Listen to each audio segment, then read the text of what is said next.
Hola, buenas tardes. Buenas tardes. Buenas tardes, si escuchan y ven bien, les pedimos como siempre que nos pongan en los mensajes. Buenas tardes, si escuchan y ven bien, les pedimos como siempre que nos pongan en los mensajes. Me estoy escuchando en eco. Sí, lo puse Dale, yo en mi ¿puedes ser vos? celular para ver si se ve Ahí va. bien. Ahí le bajé.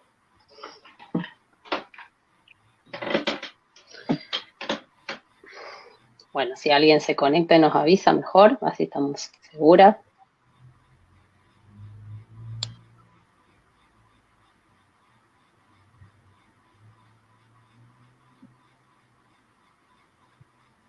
¿Se escucha bien? Ahí nos podrían confirmar. Todo joya, dicen. Buenísimo. Va, perfecto. Diego Hernán. Hola, Diego. Hola, Diego. Hola, Mariano. Hola, Franco. Cuánta gente linda. Sí. Hola, Nico. Hola, Nico. Ay, cuánta gente querida. Fernando. Sí. Ah, Fernando. Hola, Fernando. Hola, Diana. Estamos en fin de año, ¿no? Ya estamos todos. Bueno.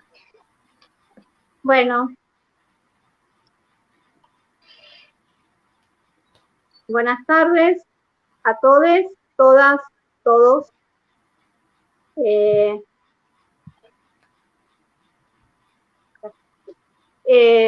Bueno, buenas tardes. La última charla del año de la tercera área de género y diversidad. Un año arduo y hermoso de charlas que hemos tenido con invitados muy queridos, que por lo general nos visitan y otros que nos visitaron por primera vez. Y bueno, hoy vamos a tener el gusto, el placer y el honor de tenerla a Narela con nosotras, psicoanalistas rancios, la verdadera cara, Narela. Sí, sí. Les contamos a la gente, alguien hizo una página hace un tiempo que se llamaba Psicoanalistas Rancios, la verdadera cara, y ponía la cara de Vero, nada que ver. La gente estaba muy preocupada por saber quién estaba detrás. Estaban todos convencidos de que era yo.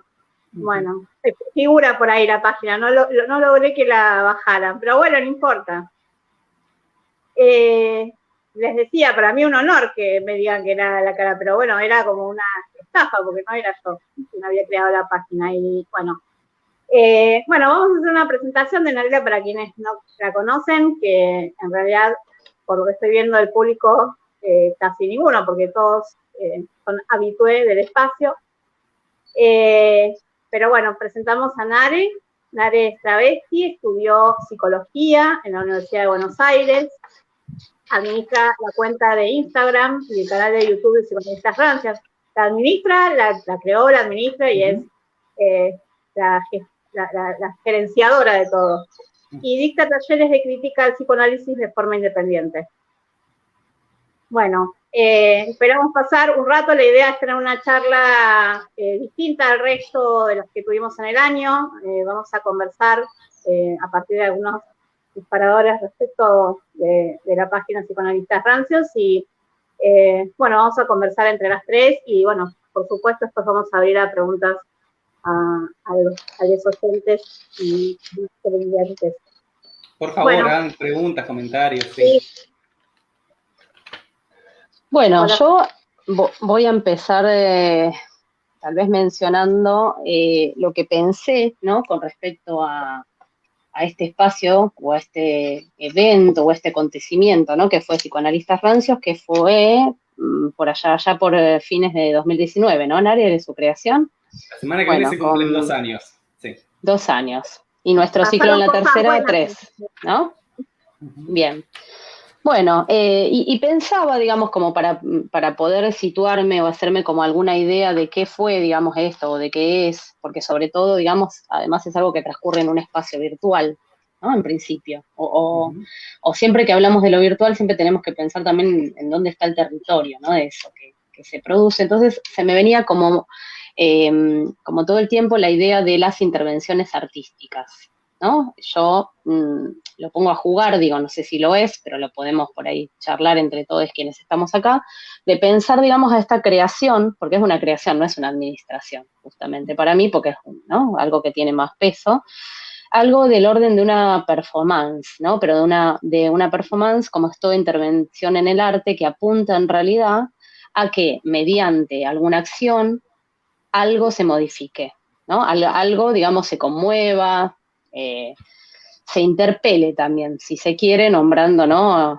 justamente un significante que nosotras hemos utilizado acá en el ciclo, ¿no? Y también, además, digo que tiene como otra vertiente, porque es no solo, digamos, producir algo en tanto disrupción vacía, ¿no?, sino que es digamos, a la par de la identificación de un problema. O sea, hago una intervención porque hay algo que detecté. Ahora podemos charlar con vos si eso es voluntario, no voluntario, consciente, inconsciente, porque digo, incluso las intervenciones, ¿no?, hasta artísticas, hay que ver si son en un plano tan racional, ¿no? Por ahí nos podés contar un poco algo con respecto a eso, así que a mí me gusta pensarlo así, eso, vos hiciste una intervención, ¿no? Y con eso, digamos, vamos a jugar.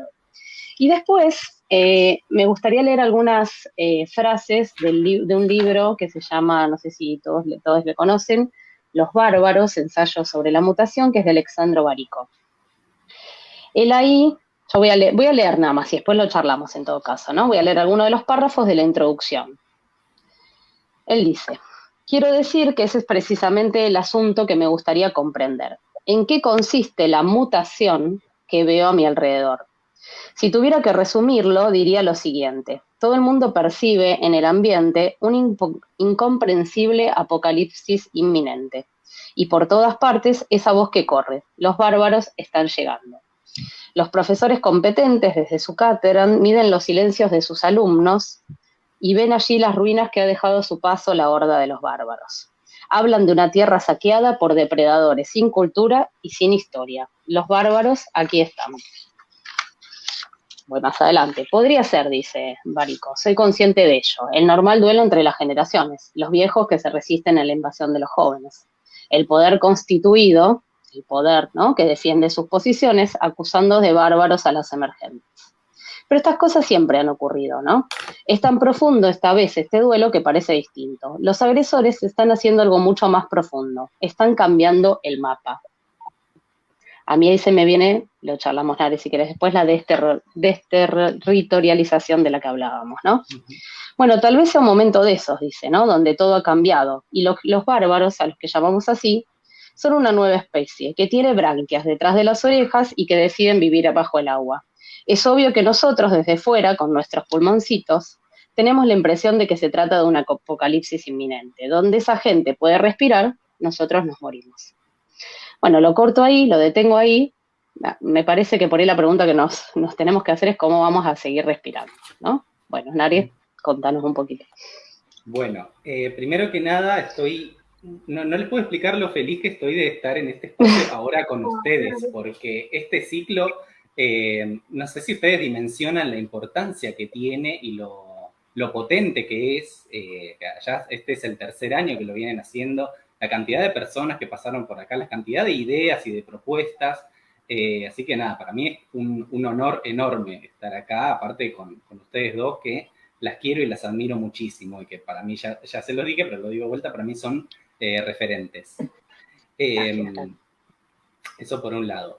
Después, con respecto a lo que decía sobre la intervención, yo estoy de acuerdo con eso, y yo lo pienso desde el lado de una propuesta que es de Leonor Silvestri, que si algo nos enseñó es que siempre que podamos tenemos que intentar ofender lo que existe para desautomatizar la percepción. Y eso intento yo. Al menos hago el intento de llegar a eso, de que la propuesta sea disruptiva, que ofenda un poco, que moleste, que interpele, para que algo se pueda mover. Porque si no, también pasa que hay muchos discursos que plantean una cierta reforma, pero de una manera muy edulcorada, muy tibia, y que no llega a calar en lo profundo o en la revisión estructural que requeriría la teoría. Eso por un lado. Y con respecto a los bárbaros, a esta idea de que pareciera que hay un grupo de personas que mantiene un poder, un saber poder, una hegemonía, que considera todo lo que intente ser instituyente o una renovación o una revisión en términos de apocalipsis, en términos de quieren terminar con todo, nos van a dejar sin nada, o incluso también como lo líquido y lo sólido, ¿no? Esta idea que muchos psicoanalistas toman de Bauman, de que antes había tiempos que eran más sólidos, los vínculos eran más sólidos, la sexualidad era bien sólida, y ahora todo se está licuando porque ya no existe el nombre del padre, porque ya el falo está cayendo, entonces ya no hay más patriarcado, incluso llegan a decir, entonces ahora es todo, casi que dicen es un viva la pepa, ¿no? Ahora, como si ellos también vieran que la realidad ahora de golpe se llenó de mutantes y que ya no existe nada de lo que mantenía un orden en tiempos atrás, lo cual no es cierto, o no sé, yo no vivo en esa realidad, yo vivo en una realidad en donde el régimen político de la heterosexualidad sigue totalmente vigente, que genera exclusiones, que a las travestis, a las personas trans y a las personas del colectivo LGBT nos discriminan, violentan, nos matan, no nos incluyen, no hay acceso a un montón de espacios. Yo no veo que haya un mundo poblado de mutantes donde ya no exista una hegemonía imponiendo una subjetividad. Eso por un lado. Eso como para empezar. Y sobre psicoanalistas rancios, bueno, yo creé la página hace 2 años. Me gustaría que vayamos un poquito al contexto en el que la página surgió, año 2019. En esa década, en esos años, o sea, como en décadas anteriores, había una manera tan liviana de patologizar a las diversidades, de hablar en términos súper heteronormativos, mononormativos, alonormados sobre las personas cis también, o sobre las personas heterosexuales, que hoy no digo que haya cambiado su forma de pensar y por eso no lo digan, sino que me parece que se están cuidando un poquito más. Ya saben que no queda tan bien decir el transexual es psicótico porque hace con el pene tal cosa, el travesti tal otra, la mujer, la madre, etcétera, etcétera. Ahora se cuidan un poquito más. No digo que no aparezcan estas cosas porque las seguimos encontrando. Pero bueno, me parece que hubo cierto efecto también de decirles, miren las barbaridades que están diciendo. Lo que pasa es que, bueno, siguen por ahí sosteniendo eso en la clínica, lo cual es lo preocupante, aunque por ahí no lo digan tan explícitamente en los textos y demás.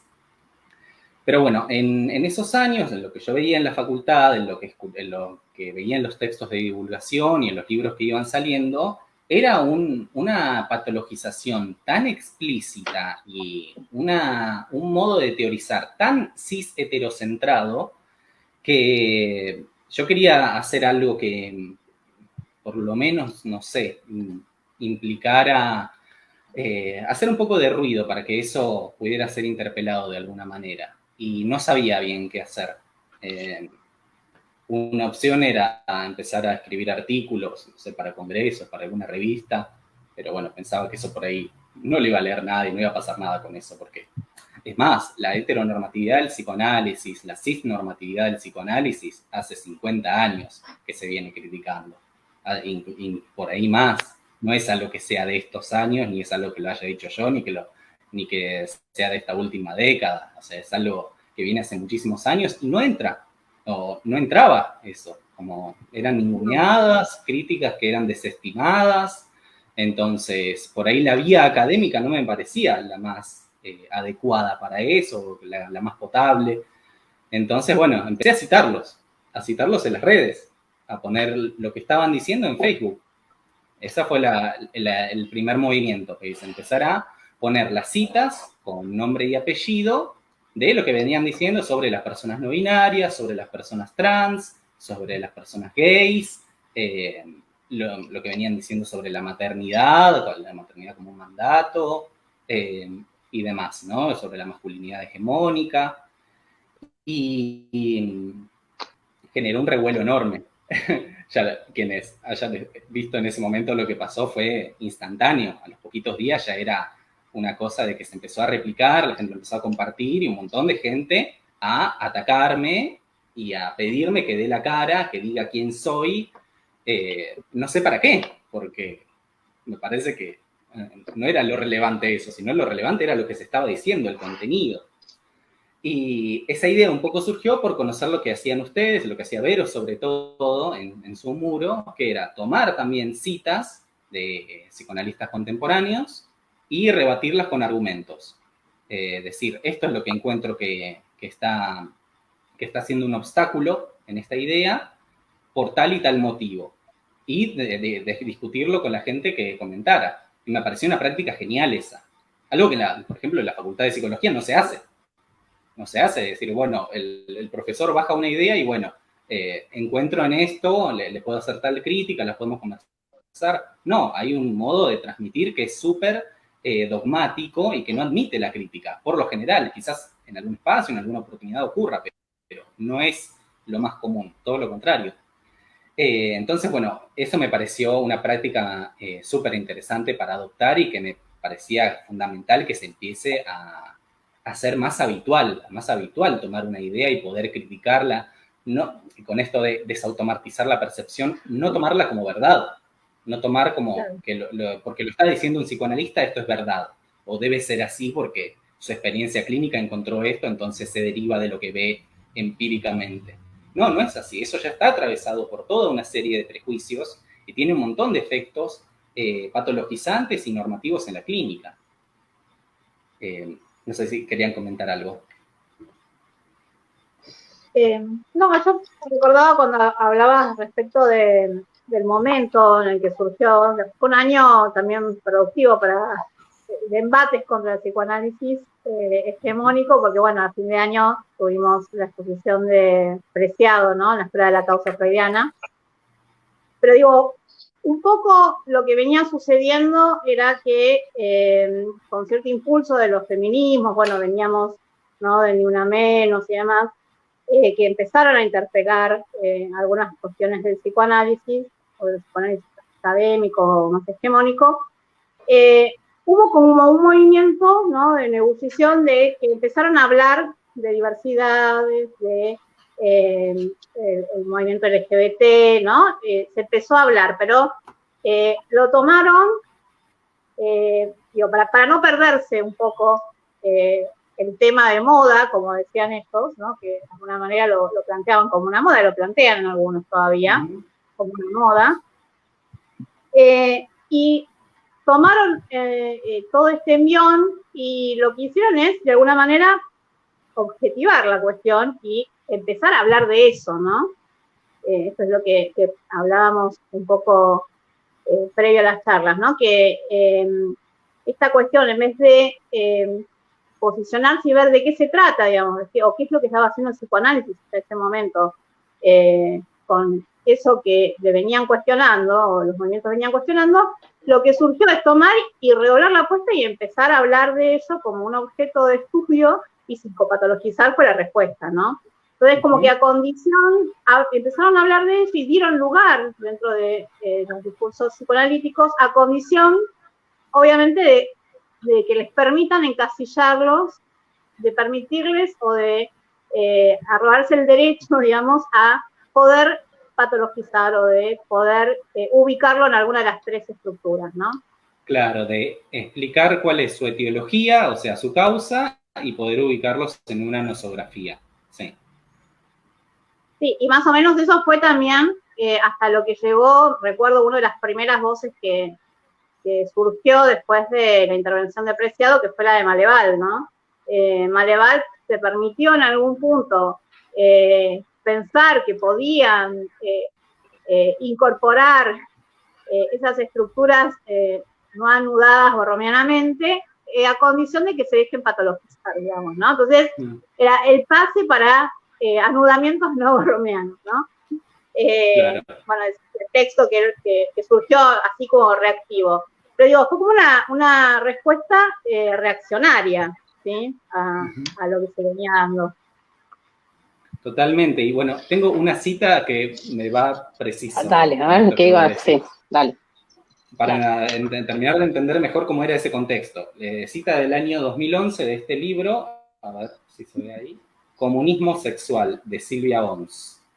Que de paso pasó el chivo que la semana que viene en mi cuenta de Instagram voy a hacer un comentario y una crítica del libro nuevo que sacó Silvia Ons hace poquito, que es este, El movimiento trans entre el feminismo y el machismo. Bueno, la semana que viene, el sábado 25, que se cumplen los 2 años de Psicoanalistas Trans, a las 8 de la noche en mi canal, mi cuenta de Instagram, si lo quieren ver. Les leo una cita cortita, un párrafo de este libro que se llama Comunismo Sexual, en el que habla de las comunidades de goce. Les leo. Dice, la transformación de una práctica sexual en un movimiento con consignas, modalidad de forma de vida, páginas en internet, pretensiones de subcultura, etcétera, no es en realidad algo típico de los swingers, porque viene hablando de los swingers, sino de las denominadas comunidades de goce. Pululan las comunidades de goce de gays, travestis, lesbianas, masoquistas, anoréxicas, etc. Las fantasías se muestran sin mediaciones y los sujetos se tornan idénticos a sus supuestas inclinaciones pulsionales, hasta llegar incluso a tener el nombre de esas inclinaciones, perdiendo así singularidad para formar parte de una clase. Leo de vuelta eso. Acá está hablando de la comunidad LGBT, bueno, más otras cosas que está sumando, y medio como una bolsa mezclando de cosas, ¿no? Anoréxica, sí. claro, sí. Uh-huh. Pero dice, las fantasías se muestran sin mediaciones y los sujetos se tornan idénticos a sus supuestas inclinaciones pulsionales, hasta llegar incluso a tener el nombre de esas inclinaciones, perdiendo así singularidad para formar parte de una clase. Yo acá leo que está hablando de la heterosexualidad. Está hablando de la cis heterosexualidad. ¿Qué es una persona que se identifica con ser un macho, un hombre porque es su sexo asignado al nacer, y que pierde singularidad porque pasa a pertenecer a una categoría, a una clase que le preexiste y con la cual se identifica, y que identifica su inclinación pulsional como eso? Soy macho, me gusta la concha, y eso es lo que soy porque nací así. ¿Se entiende, no? Como les traigo esta cita para ver cómo se ¿de toma qué año como es esa, objeto de dijiste? estudio esto que decías, Vero. 2011, hace 10 años. Claro. Silvia Ons es la que escribe eso. Bueno, en el libro nuevo igual no es muy diferente lo que plantea, no es que en 10 años cambió un poco su forma de pensar, sigue sosteniendo lo mismo. Pero es interesantísimo cómo lo que no se problematiza es justamente la heterosexualidad, justamente lo que funciona como norma. Lo que hay que explicar es a la gente que se está desviando, dice. Y les leo lo último, dice, notablemente los sujetos ya no están representados por significantes rectores que los nominan en el espacio público. Yo no sé, a mí no me consta esto. A mí no me consta que la gente ya no esté representada por hombre, mujer, varón, nena, etc. Y que clásicamente, estos significantes rectores, y que clásicamente señalan su lugar en lo social. Que no es clásicamente, hay un dispositivo de poder ahí. Sí, bueno, no es algo que, bueno, se dio así, bueno. Es lo que naturalmente, se mantenía. No, claro, sino que se representan por maneras de gozar que se confiesan de modo inusitado. Como si eso no pasara en la heterosexualidad. Bueno, eso nomás les quería traer. Lo que pasa es que justamente eso es lo que siempre, lo que siempre, digamos, hemos cuestionado, digamos, ¿no? Digo, la heterosexualidad no se piensa, no se cuestiona, digo, se da por supuesta, por verdadera, ¿no? Digo, por obviamente la norma. Entonces, digo, sucedía esto también, digo, cuando sucede todavía, ¿no? Cuando hablamos de infancias trans también, ¿no? La primera pregunta que aparece es ¿qué pasó, digamos, para que este niño esté diciendo, no dicen este niño, ¿no? Niño, claro, ¿no? Esté diciendo que su identidad autopercibida es de una nena. La pregunta siempre es justamente por lo afecto, ¿no? Nunca es la pregunta sobre la heterosexualidad que queda de alguna manera invisibilizada, ¿no? Si vamos a preguntarnos, decíamos en un momento, preguntémonos por todo, ¿no? ¿Cuál fue el deseo o qué fue lo que generó que lo que está en causa, es por lo que muchas veces también lo plantean en esos términos, para que alguien, un niño, diga que su identidad es femenina, ¿no? Estoy pensando en el caso Luana, ¿no? Que las preguntas de todos los textos y todos los videos que se hicieron alrededor de ese tema fueron por ese lado, ¿no? De preguntarse, bueno, por el deseo materno además, ¿no? Que también es otro tópico dentro de la cuestión. Siempre pasó ahí algo en relación a la madre, ¿no? La transmisión de la ley y demás. Hago un paréntesis en esto que dice como de la identificación y demás, y lo que vos decías de textos, porque son textos, digo, académicos que dicen el travesti, por ejemplo, digo, en un país como el nuestro que tiene una ley de identidad de género hace años, digo, ¿no? O sea, paréntesis, digo, ¿no? O sea, eso está, digamos, o sea, directamente, digamos, desconociendo incluso, ya que hablan de significantes rectores, ¿no? Y de orden y de qué sé yo, bueno, desconocen la ley en principio, digo, ¿no? O sea, están por fuera directamente de un marco que nosotros tenemos hace un montón. Lo otro que a mí me interesaba mencionar, Nare, que por ahí no lo dijiste, pero sabemos que pasó, digo, y que para mí también es algo de lo que recogió tu intervención, ¿no? Es porque hasta ahora hablamos un poco de la respuesta, ¿no? Que se produjo, digamos, a la página, ¿no? O a lo que la página mencionaba, que además, como vos dijiste, son citas, digo, o sea, vos no estás robando contenido, digo, ¿no? O sea, estás solo replicando, digamos, lo que alguien dijo, ¿no? No más que esto, digo, me parece que eso hay que recortarlo también. Y de lo cual uno puede, como vos decías antes, debatir sobre eso, digo, si uno se siente interpelado por una cita propia, debería preguntarse por qué, en principio, ¿no? O sea, si lo que yo dije me molesta, ¿por qué debería hacerlo, no? Pero me parece que está bueno que cuentes lo otro que produjo el espacio, que es darle, digamos, lugar a un montón de consultantes, analizantes, posibles pacientes, como lo querramos llamar, no sé, seguidores de la cuenta, que también llegaron a vos con otro tipo de pedidos o de, ¿no? A ver, digo, por eso también está bueno contar. Bien, bueno, vuelvo un poquito al anterior primero.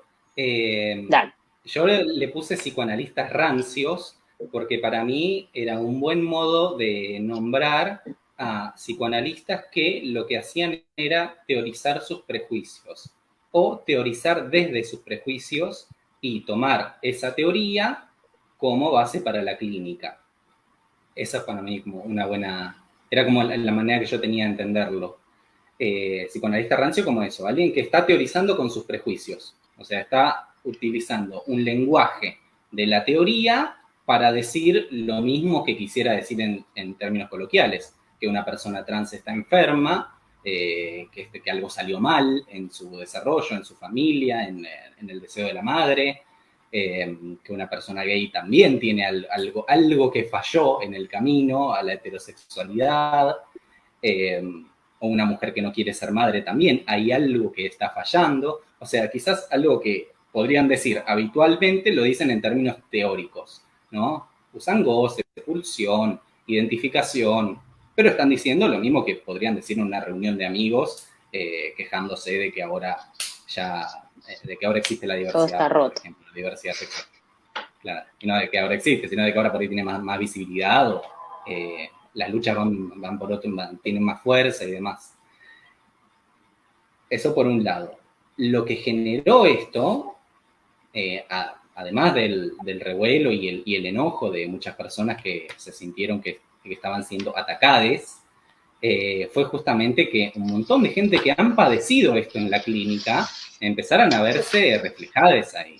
Porque esto no es una discusión teórica, filosófica, abstracta de algo que queda en la academia, en un libro, y que se debate en un congreso cada 1000 años. No, esto es algo que se utiliza como una... Exactamente, es una herramienta que se utiliza para la clínica. Con lo cual hay gente que ha atravesado psicoanálisis, que hemos atravesado psicoanálisis cis heteronormativos. Tanto personas de la diversidad como personas cis hetero también. Porque no es algo que afecta solo a la diversidad. Obviamente, sí, patologiza y demás, pero también a una persona cis hetero, que haya una clínica que parte de la base de que una mujer cis por tener vulva, su destino es ser madre eventualmente y su realización como mujer es ser madre, también es algo que tiene un efecto enorme como dirección de un tratamiento.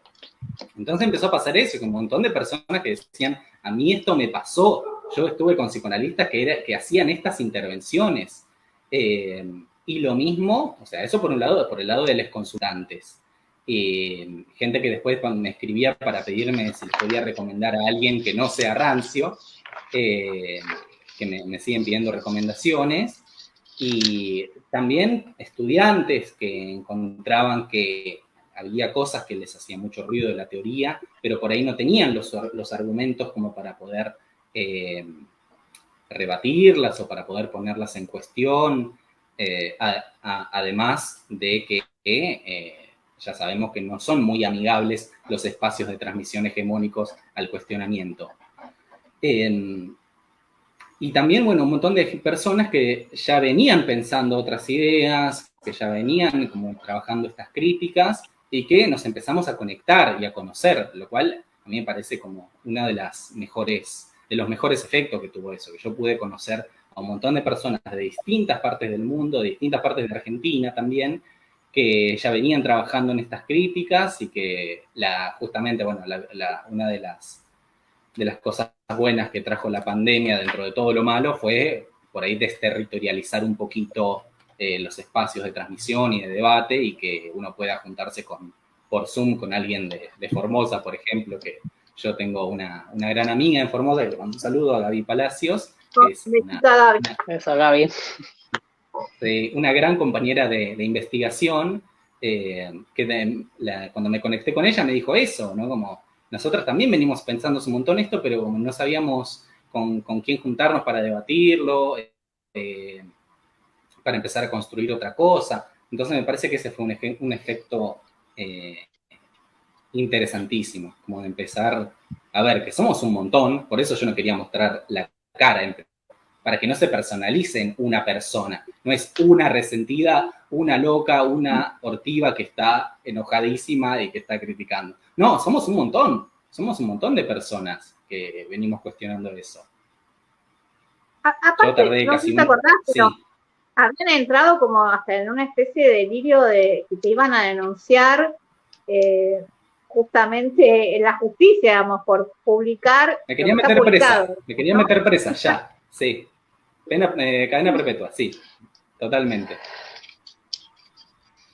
Muy gracioso, digo, porque eran libros, o sea, eran extractos de publicaciones que hacían en diarios y en libros, o sea, no es algo que era oculto y que no era público. Libros, artículos, papers, artículos de revistas y muchos de titulares de cátedra de universidades, o sea, no agarré el de alguien que es absolutamente desconocido y que escribe en su muro privado. Yo tomé en principio textos que son de autores sumamente reconocidos. De circulación pública. Claro. Sí, de gente que tiene muchísimo poder, además. Bien. Sí. Bien. Bueno, respecto de eso también, lo que surgió ahí era lo que decía Jessica al principio, ¿no? Un poco tomaba lo del Scratch, ¿no? Que surgió, que eso fue muy gracioso porque lo calculaban así, digamos, básicamente lo que hacías en ese espacio era un Scratch. Uh-huh. Y la pregunta que a mí me aparecía, y que es lo que te decía el otro día, era, bueno, ¿qué se está de alguna manera aseverando en eso, ¿no? ¿Qué es lo que hay para escrachar? Si es un scratch, están suponiendo que hay algo a escrachar ahí.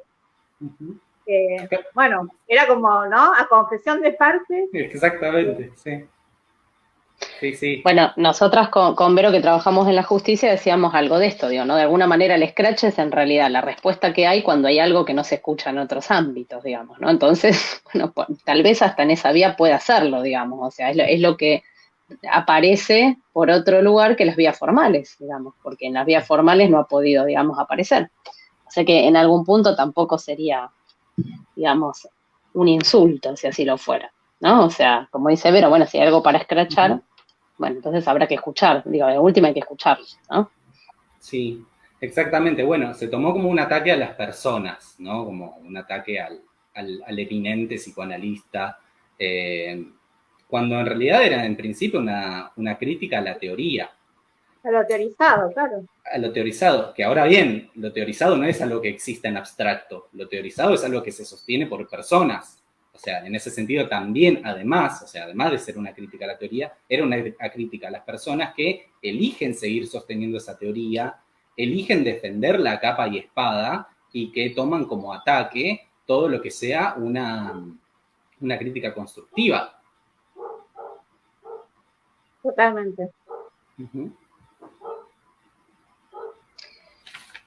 Sí, y pensando hasta en eso, digo, o sea, si por ejemplo, vos trajiste recién un libro de hace 10 años, digo, ¿no? O sea, justamente cuando tal vez lo más rico sea que algo de eso pueda ser interpelado, digo, ¿no? Si yo hoy digo algo y he citado, en realidad eso puede ser, bueno, también hay otros que digo, sí, o sea, que no responden de esta manera que vos decís, digo, sintiéndose atacados, ¿no? Sino que en realidad si yo dije algo hace 10 años, hoy puedo repensar eso. O sea, justamente no es un scratch, es situar, digamos, ¿no? O sea, qué es lo que se decía en un momento y si hoy todavía eso representa, ¿no? Como por ejemplo, qué sé yo, el Edipo freudiano, si hoy se puede pensar de la misma manera, digo, ¿no? O sea, es repensar nuevamente lo dicho. O sea, porque eso sería justamente, ¿no? Algo a cuestionarse. Uh-huh. No, y que me parece una práctica que sería fundamental que haga alguien que está teorizando en psicoanálisis, que vuelva sobre lo que dijo, que lo revise a la luz de sus nuevas investigaciones o de nuevas interpretaciones. Y esto no va más. Claro, como por ejemplo, como hizo Ana María Fernández, que en los 90 hablaba de la bella diferencia, la episteme de la diferencia, como en términos muy binarios, y muy pensado por ahí desde hombre-mujer cis, hetero. Y después, años después, hizo una lectura de eso que decía, bueno, en ese momento lo estaba pensando súper binario. Esto ya no funciona solamente así. No es que eso no quiere decir que no funciona más, sino que se requiere además otro modo de pensarlo y empieza a pensar en la lógica de multiplicidades, pero como un paso más que da sobre su propia investigación. Eso me parece que es algo a destacar y algo que se le tendría que ser una práctica habitual. No como Silvia Ons, que 10 años después sigue diciendo lo mismo. Bueno, pero eso es un poco de lo que hablamos siempre, ¿no? De la posibilidad de dejarse interpelar, digamos, ¿no? Por otros discursos. Y me parece que lo que sucede acá es que no hay interpelación, no hay diálogo. Lo que por lo general, cuando se arman mesas o conversatorios con posiciones contrarias, digamos, ¿no? Teóricamente, que uno dice, bueno, puede surgir algo interesante de ese conversatorio, lo que termina sucediendo es que cada uno da su posición, se despiden y chau, digamos, ¿no? No hubo intercambio, diálogo, debate. Alguna vez, también algún pope en alguno de esos conversatorios, lo primero que dijo es, si es con respeto, ¿no? Sí, pareciera como que si tuvieran temor de que se ataque a la persona, ¿no? Lo que no se pueda despegar y poder sostener con argumentos lo que se escribe y debatirlo, ¿no? Sí, y además también la imposibilidad de poder decir, no sé, esto que me decís, no, lo tengo que pensar o tengo que investigar más porque yo no sé de esto. No siempre también está esta cosa de estar desde un lugar de saber de que ya se sabe todo y se tiene que responder a todo desde Lacan o desde Freud. Bueno, en esto con Lacan lo hacen todo el tiempo, ¿no? Ya Lacan dijo sobre los conclusivos, ¿no? En la época. Sí. Lacan es una especie de Nostradamus para muchos. Es como un texto donde uno va y de manera críptica va a interpretar algo que va a suceder el año que viene, por ejemplo. Como ya Lacan advirtió en los 70 que iba a haber amor libre, no sé, cosas así que son muy recurrentes, ¿no? Esto ya estaba en Lacan, ya Lacan lo sabía, ya Lacan lo predijo, ¿no? Como Nostradamus. Es verdad. Hago paréntesis también, pueden ir dejando también preguntas o comentarios, ¿no? Si quieren, porque así los vamos como... Hay algunos, yo no sé si vos sí, hay algunas cosas. Yo los veo, a ver, espera. Hay uno de Lina. Lina, un poco antes decía, Oliverio Girondo dice, la cotidianidad nos teje una telaraña en los ojos. La frase sirve para reflejar ese cotidiano heteronormado, falocentrado, antropomórfico, que cree que todo es igual y para siempre. Este espacio de la tercera y esta charla de Narena en particular sirven para ir quitando la telaraña de los ojos y mostrando que hay múltiples mundos. Exactamente, y que no es el apocalipsis que cambia un poquito las cosas. No quiere decir que se está licuando todo y ahora es todo un desastre porque hay diversidades sexuales, por ejemplo. Hay diversidades sexuales con mayor visibilidad y reclamando mayores derechos y acceso a espacios. Sí. Sí, que es esto que se menciona como la caída del nombre del padre, de los ideales, digamos, ¿no? También son diferentes formas de nombrarlo. Bueno, quizás Después sí hay Fernando una pregunta, algo ahí, que hay algo que sí se cae o sí ya no va más, y hay el fin de marca, el fin de algo, y es que no pueden seguir sosteniéndose determinadas teorizaciones, o al menos no se puede seguir sosteniendo sin quedar del lado de lo rancio, ¿no? Y hablándose a sí mismo, porque termina todo siendo una secta, porque no hay posibilidad de diálogo con otras disciplinas o con lo que va sucediendo, ¿no? Es explicar, es una máquina hermenéutica que explica todo el tiempo, ¿no? Con determinados parámetros, con determinados esquemas, todo lo que va encontrando en la realidad. ¿No? Entonces, bueno,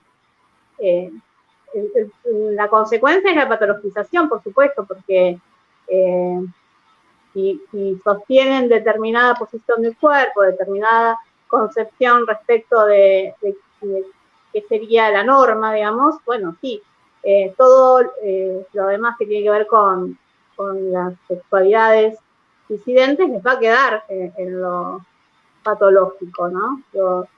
Que no es lo normal. Pero bueno, no hay posibilidad de discusión ni de interpelación ahí. Me quedaba pensando en que tanto Maleval como algunas otras economistas que sacaron hace poco algunos textos, algunos videos y demás, tienen como la necesidad de diferenciar lo que es el derecho que tiene el psicoanalista a diagnosticar por estructuras y que eso no quita que las personas LGBT tengan derechos jurídicos, ¿no? Que los reconocen, pero que se trata de otra cosa, ¿no? Y que eso no implica que como psicoanalistas no podamos diagnosticar ahí psicosis. Entonces claro, hacen como... Sí, no, ahí lo interesante es la pregunta que está de base. Primero que está pensado, por ejemplo, la transexualidad como un síntoma. Primero lo están pensando como síntoma, y un síntoma que lo primero que hay que saber es en qué estructura está. Claro. Incluso con una persona que por ahí no consulta por una pregunta por su identidad, sino por ahí por otros motivos, pero si es trans es con la pregunta de, bueno, seguramente esto es un síntoma y hay que saber si la persona es psicótica o no, si está sufriendo un empuje a la mujer y demás, ¿no? Sí. Yo te diría que ni siquiera es con una persona, digo, que consulta, o sea, puede ser con un artículo o suponiendo sobre alguien que está en la tele directamente, digo, ni siquiera es en el ámbito de la clínica que se ha diagnosticado. Bueno, yo no sabía que había no sabía que había un derecho a diagnosticar. Eso me llama la atención. Bueno, con Luana. Sí, con Luana, con Preciado. Ya he leído a una psicoanalista de la EOL diagnosticando a Preciado de cuál es su síntoma y era demás. Obvio. Oh, era obvio, sí. Yo espero que salga mi diagnóstico. Yo ya estoy esperando que alguien escriba un diagnóstico mío, basándose en mis memes y en mi cuenta. Yo también, pero el mío va a ser reaburrido. O sea, me parece que el tuyo va a ser más divertido, por lo menos. Acá hay algunos comentarios de Lina y de Sebastián. A ver, en realidad hace unos minutos preguntaba Fernando Barrios qué son los significantes rectores. Y acá Lina, bueno, contesta también un poco en esa vía, ¿no? Los psicoanalistas rancios no están metodológicamente ni políticamente preparados para registrar que existen otros mundos. Usan los mismos significantes rectores, fijos, religiosos, para ejercer desesperadamente un poder. Lo femenino, hombre, mujer, varón, nena, macho, hembra. Esos son los significantes rectores. Madre. Madre, padre, exactamente. Familia. Esos son los significantes rectores. ¿No? Sí. ¿Vieron cómo se llama el último congreso de la EOL? El congreso de este año de la EOL se llama Lo femenino fuera de género. Es todo un congreso en torno a lo femenino. Otra vez, ¿no? Sí, otra vez, sí. Sebastián Soto Lafoy. Una vez cursé un seminario que se llamaba Cuerpos en el siglo XXI, dictado por docentes lacanianos milerianos. La verdad es que la forma en la que lo transmitían contenidos parece estaban pensando los cuerpos en el siglo XIX. Bueno, vuelve seguro mucho. Seguro que con las cirugías no se metían, ¿no? Que por ejemplo es bastante interesante, digamos, en el siglo XXI. Digo, no era de eso que hablarían. Si la cirugía es de cirugía de una persona trans, sí. Si es una cirugía estética, no. Eso también es muy interesante, ¿no? Digo, porque entramos otra vez siempre en el plano, por lo general, cuando empiezan a discutir este tipo de cirugías, las ubican, aparece toda la controversia con esta cuestión del falo, ¿no? Del goce fálico y demás, y terminan hablando del pene. Bueno, es como de la misma manera que cuando arrancan diciendo, es caso por caso, pero después terminan generalizando, ¿no? Todo otra vez es psicótico. Y con lo de las cirugías también, ¿no? Bueno, no hablamos del pene, es el falo, es el goce fálico, del que trata de desprenderse la persona trans, ¿no? Pero que además no dicen persona trans, el travesti, que digo, también hay una violencia muy grande que generan también implícita, digamos, en los textos, ¿no? En lo que dicen. Entonces, bueno, vuelven otra vez con el goce fálico. En realidad, eso sí podría ser, en la vía lo que hablamos antes, eso sí podría ser denunciable. Acá Marcela Diodati también está diciendo lo mismo. Hacer público un diagnóstico también podría ser denunciable, ¿no? Andar diagnosticando en abstracto. Sí. Sí, con Luana, por ejemplo, hay un montón de textos que no solo diagnostican psicosis de ella o de la madre, y la pregunta del final es ¿qué va a pasar con su pene en la metamorfosis de la pubertad? ¿Se lo va a querer sacar o no? Están preocupadísimos con el Luana, es como, es espantoso ya, y da vergüenza ajena, es ridículo a esta altura. Sí, que esa sea la pregunta que desvela un psicoanalista. Acá Glasauro dice, algo de lo que charlábamos, lo que queríamos decir recién, dice, las prótesis mamarias ahora no son pensadas en la psicosis, pero antes sí, claro, justamente, lo mismo pasó con los tatuajes, hay, digamos, como, ¿no? O sea, textos de hace algunos años, digamos, donde ahí se podía leer, digamos, o sea, que había como interpretaciones en esas vías con respecto a los tatuajes. Hoy la verdad que si seguiríamos en ese mismo tipo de lecturas, ¿no? Parecería como absurdo. Sí, es lo que estamos diciendo, digo, que no se puede leer en abstracto, digamos, ni diagnosticar en vacío. Dice Emiliano Esposto, hola Emiliano, ¿cómo piensan la relación entre disidencias sexuales y diversidades psicosociales en la resistencia contra la patologización y los discursos sí? Bien. ¿A qué te referís, Emiliano, con diversidades psicosociales? ¿O ustedes qué entienden por diversidades psicosociales? Claro, porque él habla de disidencias sexuales y diversidades psicosociales. Nos pregunta por la relación, ¿no? Entre ellos, o sea, entre las disidencias y las diversidades, contra la patologización y los discursos sí. Bueno, yo a Emiliano, sobre eso se me ocurre pensarlo en términos marxistas. Hay que expropiarle los medios de producción a los psicoanalistas. Hay que, o sea, como resistencia, sacarles el monopolio de que ellos son las personas autorizadas para pensar y para teorizar. Y me parece que algo que viene ocurriendo es que las personas que históricamente hemos sido tomadas como objeto de estudio, ahora estamos funcionando también o operando como quienes también producen teoría, también pueden criticar y teorizar. que eso es algo que muchos no lo toleran. Que no solo no toleran que existan personas de la diversidad, sino mucho menos que además puedan teorizar como psicoanalistas y ejercer, además. Eso me parece que es un modo interesante de resistencia dentro de las diversidades. Y, por ejemplo, dentro de las diversidades, de las neurodivergencias, también debe estar ocurriendo también, y sería interesante que eso se desarrolle más de personas, por ejemplo, que han sido diagnosticadas con psicosis o con perversión, que puedan también empezar a sacarles un poquito este poder a los psicoanalistas, empezar a tomar la palabra, empezar a teorizar, empezar a discutir ahí. No sé si me ocurre. Creo que Emiliano lo va a aportar, pero él decía algo de esto mismo a favor, claro. Algo de esto charlábamos con él la otra vez, digamos, ¿no? O sea, justamente que algo de ese dispositivo de poder también pueda, ¿no? Perder un poco de jerarquía o de jerarquización. El dispositivo de poder de territorializarse, claro. De territorializarse. Que el saber ya no está exclusivamente en la academia. O sea, ya no está solo en la academia. Quizás estar advertidas respecto de eso, de cierta edulcorización, digamos, de cuando se juntan ambos planteos, digamos, de una tendencia como a licuar eso, y todo es diversidad, y bueno, ahí me parece que se pierde un poco de la potencia o del empuje, digamos, de que podría tener, digamos, cada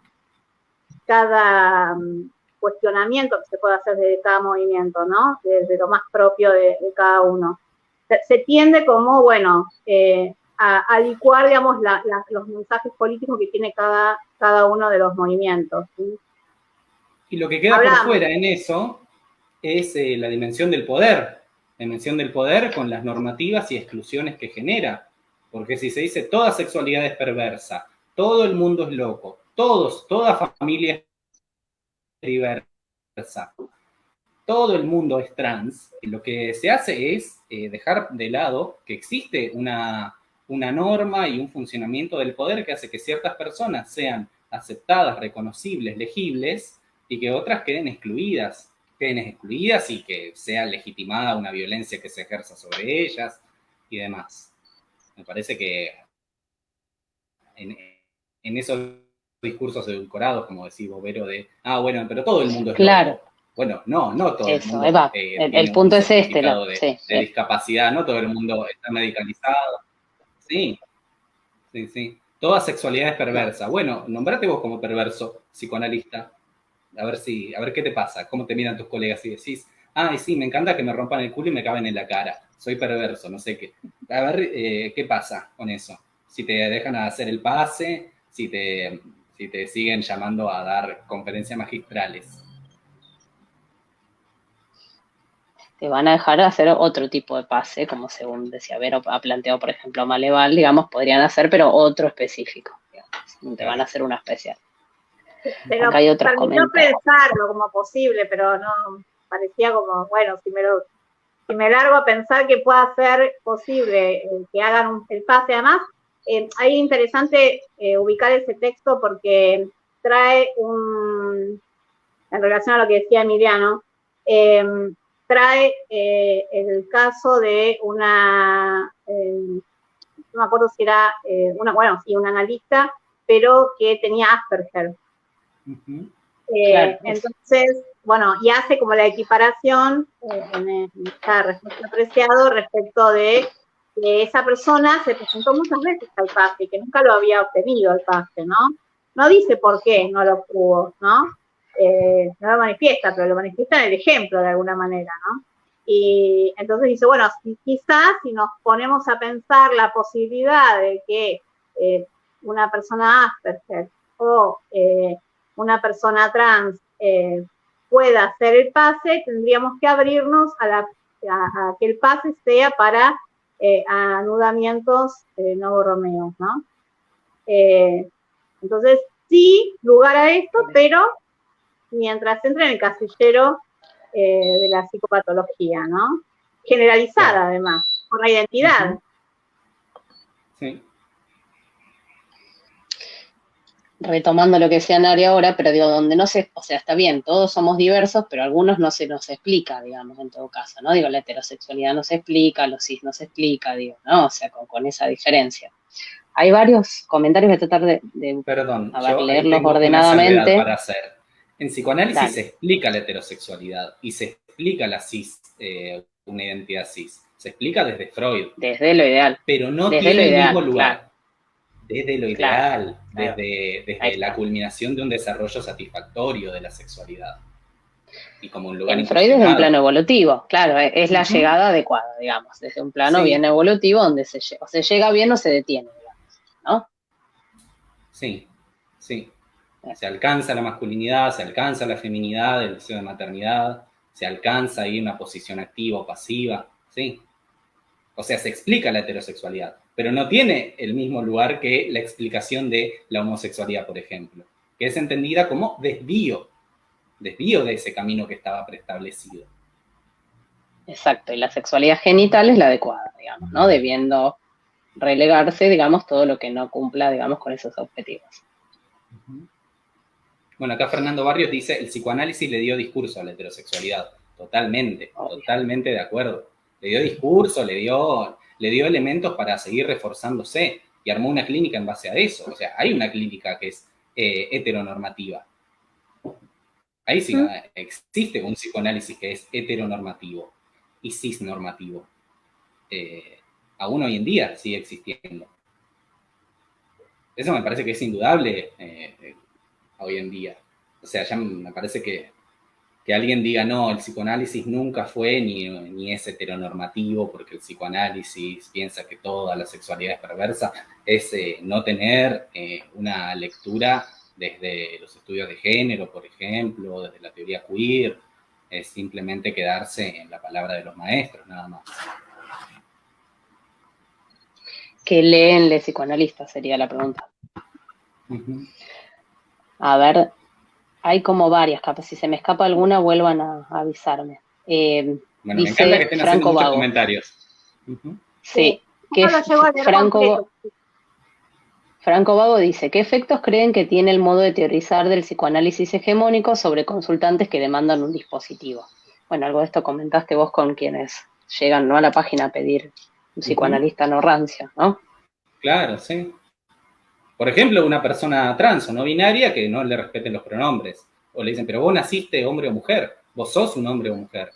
Te estarás identificando en otra cosa, pero vos sos esto. O sea, desde un discurso del ser esencialista y fundado en un biologicismo, ya al menos no están alojando la posibilidad de que haya una subjetividad diferente.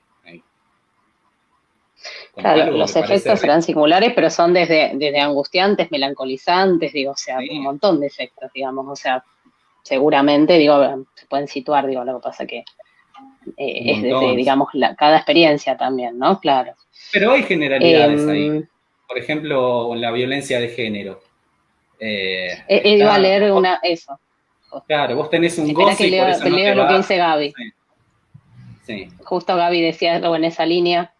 Dice Gaby Insúa, la ranciedad de esos psicoanalistas también aparece cuando patologizan a las víctimas de violencia de género, de abuso, y no señalan a quienes trabajamos con ello, ¿no? Como malos analistas, a quienes decimos de una paciente que ha sido víctima de un delito. Los psicoanalistas rancios parecen estar más allá de la ley, aunque su posición es de lo más moral que se puede encontrar. Bueno, va la mía de lo que decías vos. Sí, o sea, el masoquismo femenino explicando, digamos, o sea, la violencia de género, por ejemplo, digo, no se va porque hay algo de un goce ahí que resiste, ¿no? Esto está ahí, está escrito también, digo, está para citar, si se quiere. ¿Digo algún otro? A ver. Hola Gaby, que no te saludamos. Dice Lina, el tema a replantear en este psicoanálisis es cómo pensamos a los otros, con qué amplitud, cuántos otros hay. Yo a esto le sumaría por qué pensar que somos les unos, ¿no? Y los otros son nosotros. Sí, totalmente. O sea, primero pensar desde qué lugar estamos hablando, en qué lugar estamos posicionados, cuál es nuestro lugar de enunciación en la producción de una teoría. Pero para mí también es interesante como herramienta, me parece, para análisis, pensar en términos de cómo opera la norma con sus exclusiones, cómo opera la norma tanto en la producción de sujetos hegemónicos y cómo opera la norma con las exclusiones que esa misma norma genera. Eso me parece que es una linda herramienta para tener en cuenta las relaciones de poder en la formación de una subjetividad, por ejemplo. De ahí sea el otro que sea, ¿no? Porque existe un montón de normas diferentes que están articuladas con respecto a las locuras, a las diversidades sexuales, a los modos de vincularse y demás. No sé qué piensan de eso ustedes. Perdón, estaba... Espera que me fui a leer. Con respecto de qué específicamente, María. No, de esto, de pensar también en términos de cómo funciona la norma. O sea, de incluir la variable de la norma como una categoría. Bueno, sí, por supuesto. Bueno, con respecto, estaba diciendo que Dina, perdón, Nare, aclaró que lo que decía Emi era respecto de los estudios locos. ¿Sí? Ah, ok. Para despatologizar hay que co-crear al estilo guattariano entre todos los sujetos, los afectados y los que escuchan. Claro, yo decía que es esto lo que charlamos también cuando vino la tercera. Uh-huh. Bueno, no, esto de incluir la cuestión de la norma, digamos, en la crítica y demás, digamos, es lo que no se encuentra. Vos decías, bueno, justamente lo que hace el psicoanálisis todo el tiempo es explicar desde cómo se conforma la heterosexualidad y demás, pero desde la norma, digamos, ¿no? Nos dirigimos en el uno, como dice Ceci, y a partir de ahí lo otro. Y lo que no permite, digo, a partir de eso, que todo lo demás queda como objeto, y además no, digamos, ahora visibilizado, porque en algún momento ni siquiera tenía visibilidad, digamos, ¿no? Esto quedaba como, bueno, no sé, son fenómenos, hasta del orden del fenómeno quedaba, ¿no? Todo lo demás, ¿no? Explicado.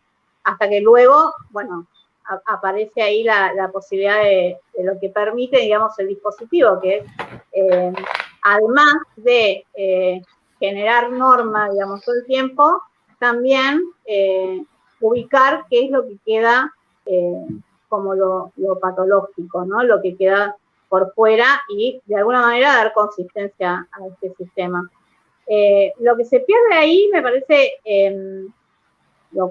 se pierden muchas cosas, digo, pero lo que se pierde y lo que entramos, lo que tratamos de introducir es el sufrimiento, digamos, ¿no? Lo que va generando el psicoanálisis con su dispositivo de sufrimiento, porque siempre nos ubicamos, digamos, como quienes acogen el sufrimiento, como los subversivos que, de alguna, ¿no? El movimiento subversivo que escucha aquello que no alojaron otros espacios, siempre en oposición a la psiquiatrización, por ejemplo, ¿no? Que en realidad, así como vos decías, yo no encuentro este mundo líquido que se está desarmando y demás, y la invasión de mutantes. Bueno, yo tampoco encuentro la oposición entre cierto psicoanálisis hegemónico y la psiquiatrización, ¿no? O el movimiento psiquiátrico, hablaban del siglo XIX.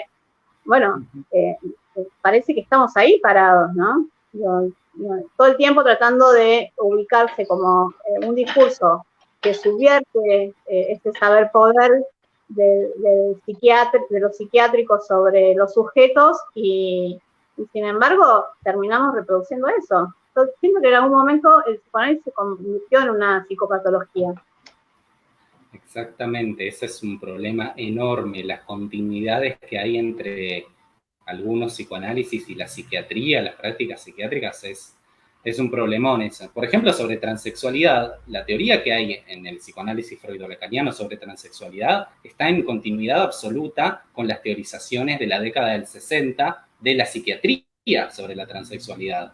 La narrativa del cuerpo equivocado, el biologicismo, el binarismo, no hay ahí una ruptura, hay una continuidad. Incluso está muy similar al DSM, que es de hace un par de décadas, al DSM-3 y al DSM-4, lo que decía Robert Stoller, un psiquiatra de los 60, lo que se dice en el DSM y lo que dice un psicoanalista freudiano sobre la transexualidad, hay un eje en común. Es semejante. Sí, sí. Sí, a mí se me ocurre un montón de cosas con eso que están diciendo, pero por ahí lo que sumaría a eso es que en esto de el sostén de la norma, el poder, digamos, o lo que se pierde, como decía tal vez Vero, ¿no? O se pierde de vista, es que justamente nos terminamos convirtiendo, digo, si nos situamos ahí en otro de los dispositivos disciplinadores, y digo, no lo digo yo sola, ¿no? O sea, no es ninguna novedad, pero digo, es justamente el desconocimiento de ese poder disciplinatorio que termina teniendo el psicoanálisis. Y me parece que ahí es al menos donde, bueno, por ahí poniendo un poco de nuestra posición, donde algunos no queremos quedar parados, ¿no? Digo, al ser quienes dicen al paciente lo que debe ser o cómo debería ser, ¿no? Porque en esto mismo que vos decías, de bueno, hay que tener hijos, hay que ser cis, hay que, lo digo así muy simplistamente, bueno, se esconde, digamos, eso que Lacan decía en la dirección de la cura, ¿no? El bien del paciente, ¿no? De alguna manera, lo que pensamos, ¿no? Que a dónde se debería dirigir, ¿no? El bien del paciente como lo peor que le podemos hacer, que es lo que a vos te vuelve cuando vuelven de espacios en los cuales, ¿no? Han salido disparados. Totalmente, sí, gente que ya ha pasado un análisis y que justamente por eso no quiere volver a lo mismo, que se está escapando de ese psicoanálisis. Sí. Es un poco lo que charlamos la vez pasada en el Congreso. Claro, en el Congreso hay un psicoanálisis, claro, hay un psicoanálisis del que hay gente que se está escapando y hay un psicoanálisis del que hay que escapar también. Bueno, acá hay un comentario, no sé de dónde es Trudy Mercadal, pero nos dice esto, miren, esta charla es excelente para quienes estamos en países en donde de esto se habla poco, pero igual nos encontramos con pacientes trans en la clínica y queremos ayudar y alojar desde la posición subjetiva del paciente, no perpetuar más prácticas marginantes. Muchas gracias. No sé en qué país está, pero bueno, me parece que digo, o sea, acá también en Argentina también sucede, o si es que no está en Argentina, pero me parece que, a ver, lo que recogió psicoanalistas trans, los que muchas veces nos han mencionado a nosotras con este espacio también y demás, es justamente, bueno, digamos, psicoanalistas que se encuentran, digamos, o sea, queriendo no ubicarse en determinados lugares y encuentran en este otro tipo de espacios, bueno, un lugar, digamos, ¿no? A donde repensar y replantearse digamos, o dialogar algunas otras cosas. Cuando vos decías lo de nosotros estuvimos en México en un congreso hace 2 semanas, ¿no? Sí, y esto que vos decís, Nare, bueno, no, ellos, una de las primeras cuestiones que nos reconocían era, digamos, el poder registrar el tema de los pronombres, por ejemplo, ¿no? Digo, o sea, algo, digamos, tan sencillo como eso, digo, ¿no? Poder respetar, alojar, como decía Trudy, ¿no? O sea, que quien viene tiene que primero sentirse alojado. Nadie se podría sentir alojado si se lo menciona, digamos, ¿no? Si a mí me mencionaran en vez de como Jessica, como, no sé, cualquier otra cosa. No hay vía posible. Claro. Es que, y me parece que eso es algo que un psicoanalista lo debería tener recontra en claro, que vos tenés que escuchar a la persona desde un lugar de no saber, claro, de no saber a priori. O sea, no saber que porque lo estás leyendo como varón, suponete, esa persona es un varón y hay que tratarla así. Bueno, preguntarle, ¿cómo quiere ser tratada usted? Me parece que sería una pregunta fundamental esa. Pero, y es algo que ya lo debería saber un psicoanalista. Que no tiene que partir de, ya sé algo sobre vos. Ya te miré, ya te escuché, ya sé algo sobre vos. Y te voy a tratar en consecuencia de esto que ya sé. Bueno, poner en suspenso ese saber. O cuestionárselo. En Guatemala está Trudy. Ok. Bien. A ver si alguna más de la página, quería rescatar también algo que habíamos charlado y es la dimensión política que introdujo, ¿no? Este espacio dentro de las discusiones, digo, porque introdujo algo de esto, digo, ¿vos qué pensás de eso, Nari? ¿De la dimensión política? Que introdujo la página en su creación, ¿no? Digo, porque algunos a lo mejor lo tomaron como, dijimos, como una página de Scratch, como una página de memes, pero digo, tiene un potencial que me parece que se lo da algo de lo político que introduce digamos, con tus cuestionamientos ahí. Sí, bueno, sobre la dimensión política, a mí lo que me llamó muchísimo la atención en los primeros tiempos de la página era cómo desnudaba o ponía en evidencia las relaciones de poder que hay en el psicoanálisis, de cómo los psicoanalistas están aferrados a un poder que no quieren perder, y cómo se ve como ataque todo lo que empiece a poner en cuestión o que intente socavar ese poder. Eso me llamó muchísimo la atención. Y eso tiene consecuencias en la universidad también, porque vos en ese momento eras estudiante, digamos, ¿no? Y me parece que se empezó, o para los estudiantes, fue como también una entrada a otro mundo o a otro psicoanálisis que venían agitando en las facultades, porque tienen un power muy importante. Totalmente, a mí me hubiera encantado ver algo así cuando yo estaba cursando en la facultad. A mí me costó mucho empezar a poder cuestionar algo. Muchos años me llevó a empezar a reconocer que algo, por qué me estaba haciendo ruido algo, si iba a una conferencia sobre psicosis y hablaban sobre transexualidad. Me llevó mucho tiempo de estudio y bueno, de conocer gente que ya venía en eso, haciendo esas críticas como ustedes, pero me hubiera venido bárbaro ver que alguien mostrara que esos argumentos no son verdades, sino que son teorías, y que como toda teoría debe ser puesta en cuestión, toda teoría, y que no es algo que haya que atravesar 30 años de experiencia como analizante y 30 años de experiencia como analista para poder decir una palabra sobre eso, sino que son temas que uno los puede estudiar. Sí. Para poder criticarlos con argumentos. Sí. Bueno, Gladys dice, más o menos me parece que va en esta vía, dice, por eso la importancia de la formación en género. Me llegó un paciente muy agredido por psicoanálisis tradicional, por suerte también escuchando esto de otros países, el nuestro dio un paso muy importante con la ley de cupo trans, visibilizando eso que están diciendo. La ley de cupo y la de género. Sí. Igual, o sea, lo mismo que decíamos antes y que decía Nari, digo, sí, tenemos un marco legal maravilloso, muy bueno y demás, pero hay quienes hacen caso omiso, digo, y como decías vos al principio, no es que las vulneraciones o agresiones o todo ese tipo de prácticas han desaparecido, digo, no, o sea, no es lo mismo hoy, digamos, o sea, no es lo mismo ser heterosexual y caminar por la calle, digo, ¿no? Es una frase bastante conocida que no serlo, digamos, o sea, no, más allá de todos esos avances. Totalmente, sí, y que además que estén esas leyes tampoco quiere decir que se cumplan en todos lados, o sea, no es solo los psicoanalistas que desestiman o rechazan esas leyes, sino que también hay muchos espacios donde no se, o ni se conoce, no se aplica lo que está establecido en la ley de identidad de género, por ejemplo. O el cupo trans, ¿cuánta gente está accediendo ahora a un cupo trans? ¿Y qué personas son las que están accediendo? Bueno, ese es un tema también. Sí, y con eso respecto de la ley y el desconocimiento que se hace, yo me animaría a decir que incluso de parte de estos psicoanalistas que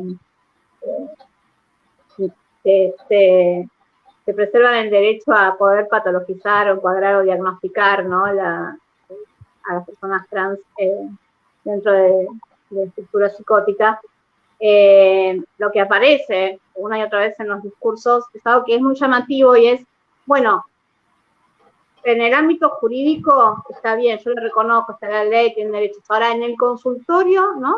Es otra vez como el ámbito de lo privado, donde no hay necesidad de hacer valer esos derechos, ¿sí? Donde se pierde, digo, es una relación muy paradójica con la ley, la que plantea, ¿no? como una casa en la que se ejerce violencia, algo así, queda ahí adentro, está por otra vez, claro, ¿no? Es otra vez lo privado donde, bueno, hay alguien que tiene el poder sobre el otro, y bueno, y hay un poquito con esta cuestión de los estudios locos y el lugar que tiene que tiene el paciente, digamos, en relación al profesional, en relación al poder y en relación a la patologización y demás, vuelve otra vez. Pero digo, esta cuestión de ese espacio que se convierte en un lugar donde quien tiene el derecho y tiene el poder es el analista a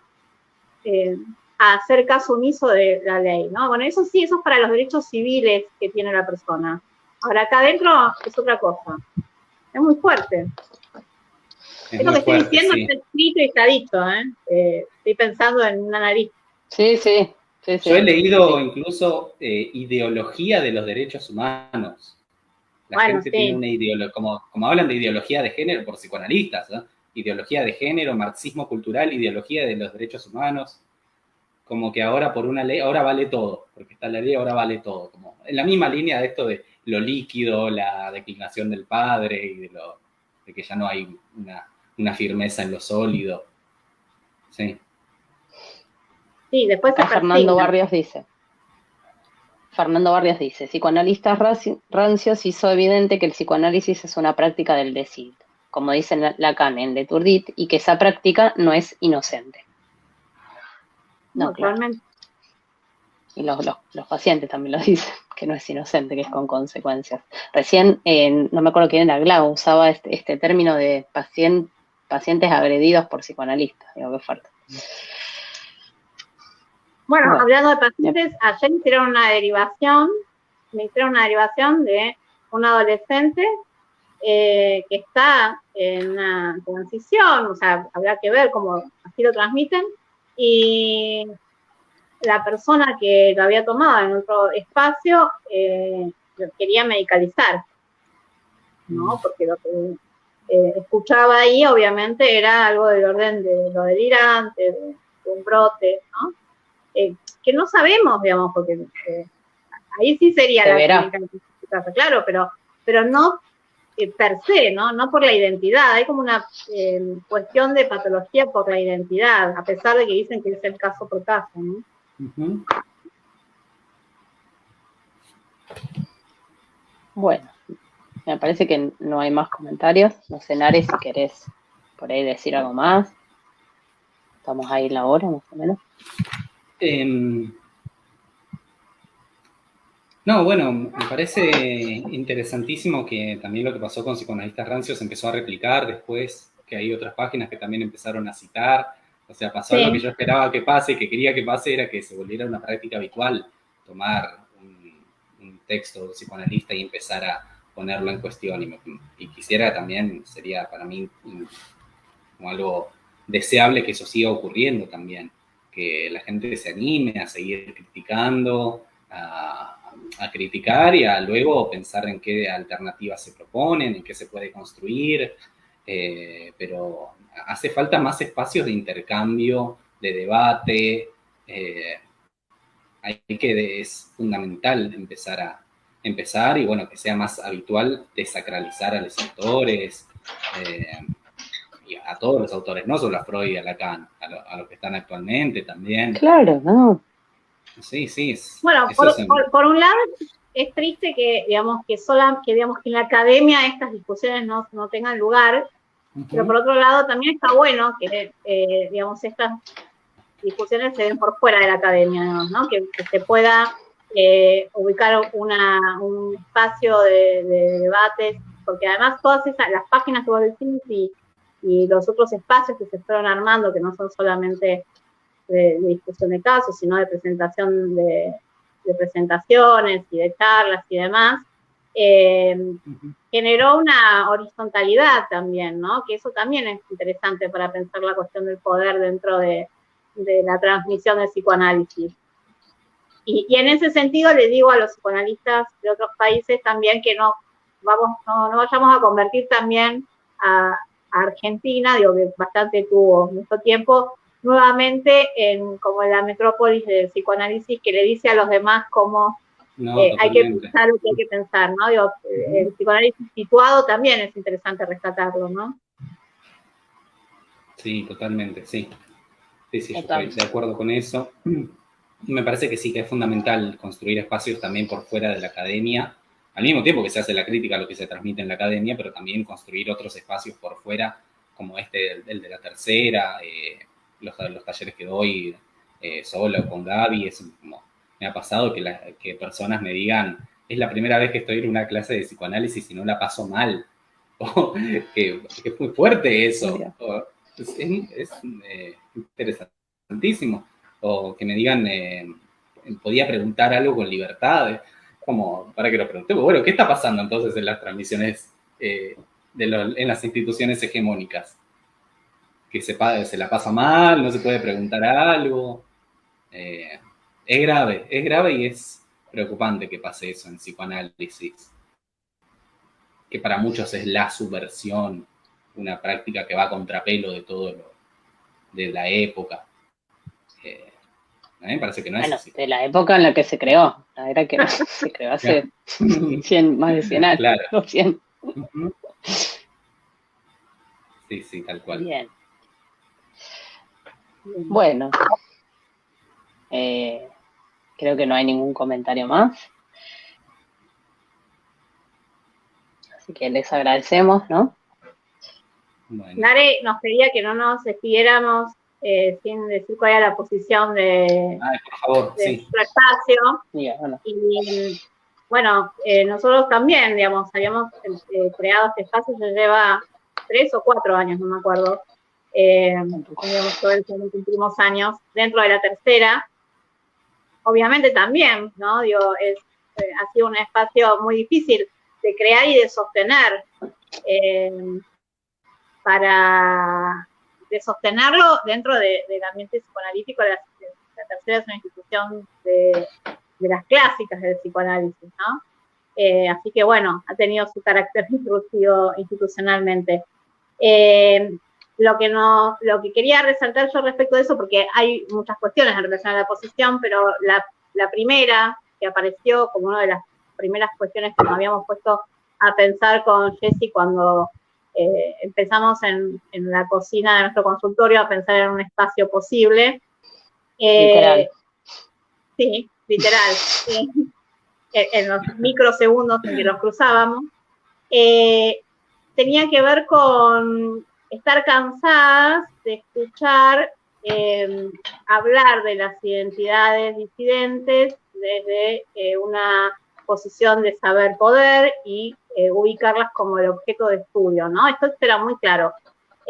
Ambas trabajábamos con violencia de género y con diversidad, y el lugar para esas mujeres, para esas personas que venían a consulta, que a lo mejor traían y se presentaban con una identidad disidente, pero digamos, no traían a consulta el tema de su transición. Eso es un tema para otros, un problema para otros, ¿no? O para el analista que lo recibía.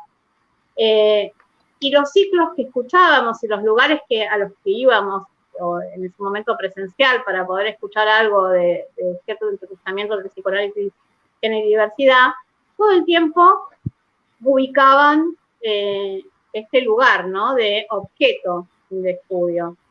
Se hablaba, se explicaba la transexualidad, se explicaba al paciente homosexual, se explicaba a la lesbiana, ¿no? Y otra vez con los mismos textos freudianos, con lo que dijo Lacan, y bueno, eso es un poco después lo que Nare tomó ahí como ranciedad. En ese momento no teníamos el término como muy a la mano, hasta que lo instaló ahí fuerte Nare. Lo creo. Y lo que dijimos es, armemos un espacio para, como dice Lacan en Dirección de la Cura, ¿no?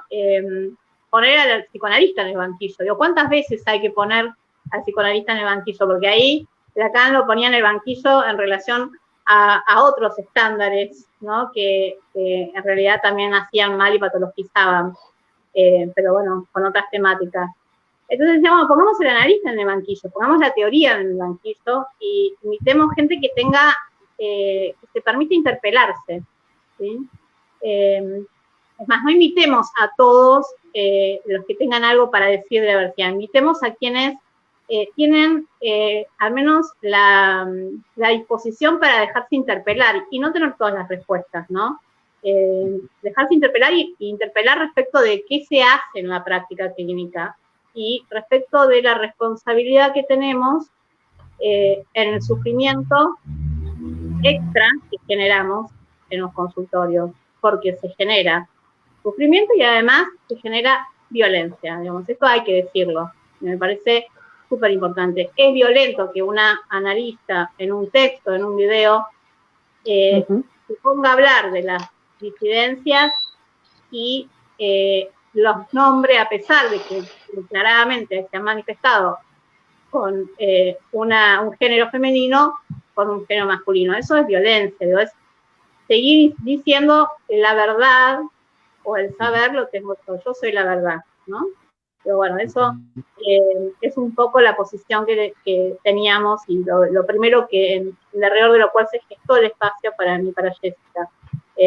Bueno, y creo que todas las charlas, bueno, en su gran mayoría, las charlas y los invitados, estaba pensando, los invitados tomaron esta invitación y se permitieron interpelarse y bueno, ya han generado, ya han vuelto una y otra vez y se permitieron, claro, han generado esto que me parece que de alguna manera desacraliza, ¿no? Esto, hablábamos de la desacralización y de la teoría de los docentes, de los popes, bueno, poder poner al analista y las teorías en el banquillo, ¿no? Bueno, ¿qué estamos haciendo? ¿Cuáles son las consecuencias que tiene de teorizar de determinada manera en la clínica?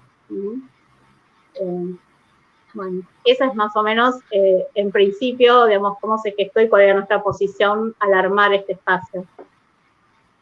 Así que, bueno, y vos sos representante, paradigma, digamos, para esto que nosotros teníamos o pensábamos como idea, digamos, y por eso decidimos cerrar el ciclo y el año con vos, porque, bueno, psicoanalistas rancios, vaya que sí, tomó un poco este rasgo, ¿no? De dar vuelta a la cosa y decir, bueno, a ver, mírese en el espejo. Totalmente, sí, me encantó la propuesta que conocí de ustedes y me parecía algo que había que desarrollar y empezar a hacerlo circular, sí, totalmente. Ya esta idea de sacar de salir del lugar de tomar a las disidencias, por ejemplo, de objeto de estudio, ya me parecía algo que nunca lo había escuchado. Eso, dejar de hablar en nombre de, dejar de teorizar sin un diálogo con esas personas como también sujetos políticos, también como personas que pueden estar a la par produciendo teoría. Eso me pareció increíble y súper necesario.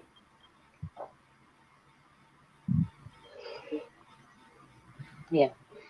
Yo creo que igual, a ver. No, quería rescatar algo porque dije que la academia no es todo así, hay gente en la academia que viene trabajando hace un montón, ¿sí? Que no digo solamente la cátedra de estudios de género y demás, en TAG y demás, sino también hay gente como Blas Radi, digamos, en la academia, que bueno, les invito a leer, que están haciendo un poco de ruido ahí adentro, ¿no? Y de enfrentamiento político también.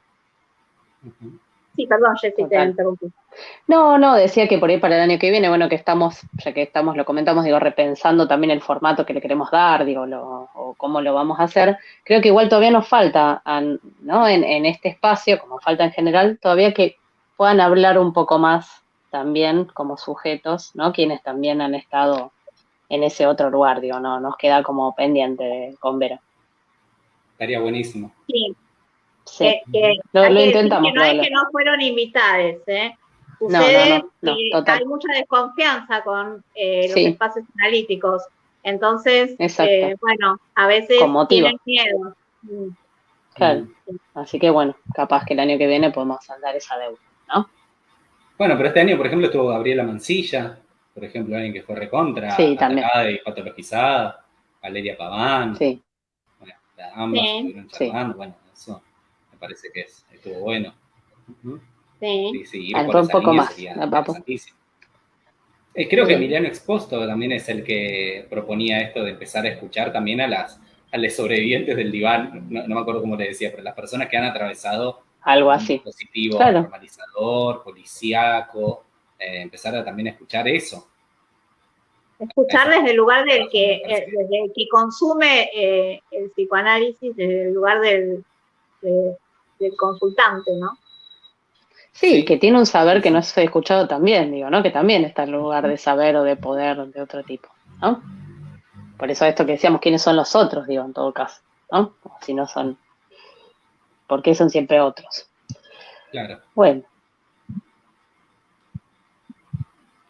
Ahí está diciendo algo Gladys, ahí no sé. Bueno. Que la otra vez escuchando un seminario de Tager entró un psicoanalista muy reconocido solo para cuestionarla enérgicamente y luego se retiró enojado antes del final. Ay, qué bonito. Bueno, eso sí sucede, porque la dimensión del enojo, están enojados, porque... Están enojadísimos, sí. Están enojados, hay enojo, están indignados, y bueno, nada, es interesante eso, digo, para pensar qué los enoja, por qué los enojan, ¿no? Las existencias los enojan. Bueno. Totalmente, sí. ¿Podrían, pregunta acá Carita de Ángel, ¿podrían nombrar personas que estén desarrollando esto que comparten en la academia? Bueno, Vero nombró a Blas Radi, que es un activista intersex que también tiene trabajos teóricos muy interesantes. Sí. Yo recomiendo a Bruno Bonoris, también me gustan mucho los trabajos que tiene, él está en la academia, pero tiene trabajos súper interesantes. A mí me han servido muchísimo para pensar en un psicoanálisis antibiologicista. No sé si me ocurre. En la academia. En la academia, bueno. Sí. A ver, igual, no sé si Carita de Ángel sigue la página, pero quienes nosotros consideramos los hemos invitado, la mayoría, digo, o sea, están seguramente, digo, si ven los ciclos, digamos, o sea, están ahí, bueno, y hay otros, obvio, muchos más, digamos, ¿no? Pero, Facundo Blecher también. Sí. Selina, totalmente. Sí, Facundo, total. Sí. Vos nombraste a Leo Silvestri, digo, que si bien no está desde el psicoanálisis específicamente, pero también, al menos creo que para las tres, es una interesante pensadora. No está en la academia, por eso, justamente. Porque preguntaba en la academia o preguntaba por fuera. Esperá. En la academia, claro. En la academia. En la academia. En la academia. No tenemos una lista larga, pero porque si no le Salgamos diría... de la academia un poco. Diego González. Sí, para mí sí. Claro, Diego, sí, Lina también, o sea, un montón. Por eso digo, Fernando, todos los que hemos invitado, o sea, Gaby, o sea, cualquiera, digamos, sí, o sea, que hemos invitado. Entendí que la pregunta era dentro de la academia, ¿no? Bueno. Yo entiendo que sí, que es dentro de la academia. Igual no sé dónde, pero tampoco sé dónde está, claro, en la academia, supongo estar acá, ¿no, Carita? ¿No? No sé, si está en Argentina. Bien. Bueno. Estamos en hora ya. Bueno, muchas gracias. La verdad estoy muy contenta, la verdad la También pasé muy bien. Y bueno, muchas gracias a todas las personas que comentaron y que se sumaron a escucharnos y bueno, las que lo escucharán luego también. Total, sí, se escucha un montón después. Sí. Muchas gracias a vos, Mare, por estar desde el comienzo, porque en realidad si pensamos estás casi desde el comienzo de nuestro espacio y cerrar hoy el Desde ciclo. El comienzo. Desde el comienzo. Sí, desde el comienzo, en la primera charla, me parece. Y bueno, cerrar hoy el ciclo con vos, y bueno, tenemos proyectos juntos, así que para el 2022 se pueden preparar. Sí. Sí. Y bueno, y súmense quienes quieran el sábado que viene, que vamos a leer un poquito a Silvia Bons. Sí. ¿A qué hora va a ser, Mare? A las 8. A las 8, ¿no? Sábado que viene a las 8, 25, Navidad, con la sidra y los sanguchitos de miga, y vamos a... Claro, no coman mucho para llegar. Bueno, gracias a todos los que participaron y estuvieron presentes. Buen año para todos. Y bueno, nada, mejor 2022, a ver cómo viene. Bueno, ahí va. Un abrazo grande. Y gracias por acompañarnos. Bueno, besos.